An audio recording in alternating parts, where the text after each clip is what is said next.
दोस्तों पिछले एक हफ्ते में निफ्टी 4% से भी ज्यादा बढ़ चुका है और ये पिछले 4 साल में किसी भी एक हफ्ते में सबसे ज्यादा गेन्स हैं। लेकिन क्या हमें यहां पर ये मान लेना चाहिए कि अब निफ्टी वापस बुलिश हो चुका है या फिर ये सिर्फ एक शॉर्ट टर्म रैली है? चलिए इसके बारे में डिटेल में समझते हैं। तो इसको समझने के लिए सबसे पहले एक बहुत इंपॉर्टेंट रीजन जिसकी वजह से माना जा रहा था कि हमारा मार्केट गिर रहा है, और वो था हमारे मार्केट का ओवर वैल्यूड होना। तो क्या अभी हमारे मार्केट की जो वैल्यूएशन है वो फेयर आ चुकी है? चलिए समझते हैं। तो यहां पर हमने निफ्टी का हिस्टोरिक पीई का डेटा ओपन कर रखा है जिसमें हम पिछले 5 साल के पीई को देख रहे हैं।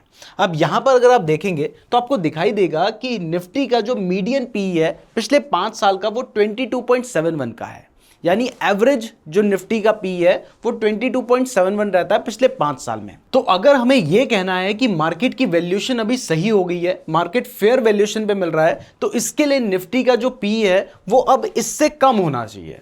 तो अगर आप यहां पर देखें तो आपको दिखाई देगा कि अभी निफ्टी का पी 20.76 चल रहा है, यानी अपने मीडियन पी से नीचे आ गया है। तो इसका मतलब है कि हम कह सकते हैं कि मार्केट की जो वैल्यूएशन है वो थोड़ी सी फेयर है। जबकि इससे पहले आप देख सकते हैं कि जब मार्केट अपने हाई पे चला गया था उस टाइम पर निफ्टी का पी 24 तक पहुंच गया था। अब ये तो मैं पिछले 5 साल के डेटा की बात कर रहा था। अगर मैं पिछले 25 साल के डेटा पे चला जाता हूं तो यहां पर आप देख सकते हैं कि पिछले 25 साल में जो निफ्टी का पी है उसका मीडियन यानी एवरेज है 20.81 का, और अभी निफ्टी का जो पी है वो 20.76 चल रहा है। यानी यहां पर भी आप कह सकते हैं कि निफ्टी की जो वैल्यूएशन है वो अभी फेयर दिखाई दे रही है, जो कि पहले काफी ओवर वैल्यूड हो चुका था। अब सिर्फ हम निफ्टी को देख लें ये तो ठीक नहीं है, तो इसके लिए अब हम यूएस के पीई को भी एक बार चेक कर लेते हैं। तो यूएस का पिछले 5 साल का जो एवरेज पीई है वो है 21.56 का, जबकि अभी उसका पीई कितना चल रहा है 24.74 का। यानी यूएस मार्केट की जो वैल्यूएशन है वो थोड़ी सी ओवर वैल्यूड नजर आ रही है।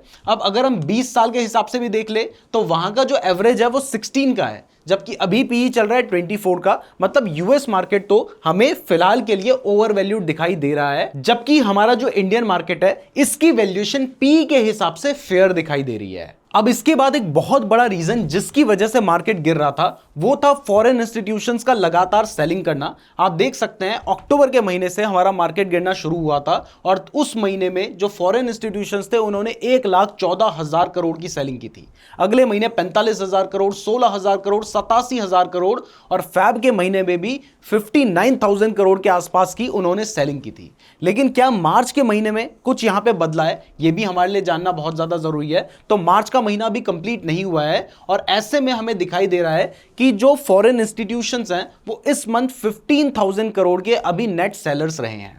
लेकिन क्योंकि मार्च का महीना कंप्लीट नहीं हुआ है, और अगर हम पिछले कुछ महीने से कंपेयर करें तो ये जो सेलिंग है ये थोड़ी कम दिखाई दे रही है। और पिछले 2 दिन में तो आप देख सकते हैं जो फॉरेन इंस्टीट्यूशंस हैं वो नेट बायर्स बन गए हैं। उन्होंने 21 मार्च को लगभग 7,500 करोड़ की बाइंग की है, जबकि इससे पहले आपको कहीं पर भी ऐसा डेटा नहीं दिखाई देगा जब उन्होंने इतनी बाइंग की हो। इवन यहां पर मैंने आपके सामने फैब का डेटा भी खोल दिया है। आप देख सकते हैं कि यहां पर भी सिर्फ एक दिन उन्होंने 4,500 करोड़ की नेट बायर्स रहे थे, लेकिन फिलहाल इस महीने जो फॉरेन इंस्टीट्यूशंस हैं उन्होंने भी थोड़ी बहुत बाइंग ऐसा लग रहा है कि शुरू कर दी है। अब देखो अभी ये कहना काफी जल्दबाजी होगी, लेकिन अगर फॉरेन इन्वेस्टर्स वापस मार्केट में आ रहे हैं तो इसका मतलब है कि यहां से मार्केट एक बड़ी रैली ले सकता है। अभी तक हमें जो हमने डेटा देखा है उसके बेसिस पे ऐसा लग रहा है। नेक्स्ट देखिए, कई बार हमारा जो स्टॉक मार्केट गिरता है उसके पीछे यूएस का हाथ होता है। डायरेक्ट नहीं होता है बल्कि उनकी पॉलिसीज का होता है,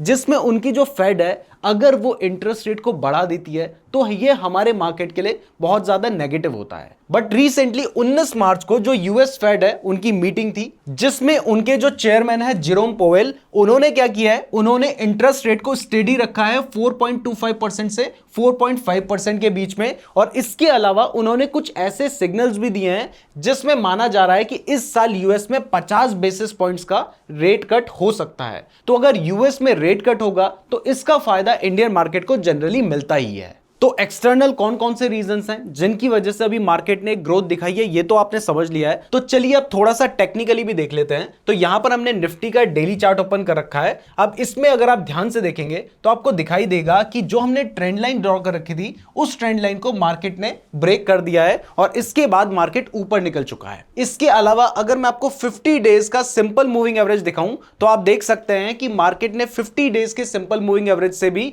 ऊपर जा चुका है, जो कि एक पॉजिटिव पॉइंट है। इसके अलावा आप यहां पर ध्यान से देखिए कि जब मार्केट ने अपना हाई बनाया था उस टाइम पर मार्केट में एक हेड एंड शोल्डर पैटर्न बना था और जैसे ही उसका लो ब्रेक हुआ था उसके बाद से मार्केट लगातार गिर रहा था।